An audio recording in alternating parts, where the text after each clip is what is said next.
కానీ దేవుని వాక్యం సెలవిస్తోంది ఏమని చూడండి, 31వ వచనం చదవండి. కాబట్టి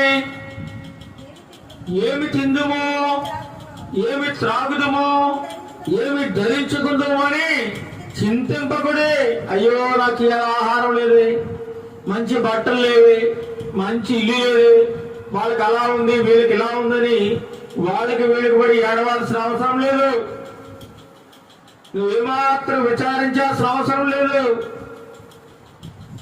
వీటి కోసం అన్ని జనులు దేవుని ఎరుగిన వారు బాధపడతారు, కానీ దేవుని ఎరుగిన నీకు ఈ బాధ అవసరం లేదు. దేవుడికి ఏం కావాలో నీకేం కావాలో అన్ని తెలుసు. కాబట్టి ఏమి తిందామో, ఏమి త్రాగుదామో, ఏమి ధరించుకుందామో అని నువ్వేమాత్రమో విచారపడకు, చింతించకు. అన్ని జనులు వీటన్నిటి విషయమే విచారపడతారు. ఇవన్నీ మీకు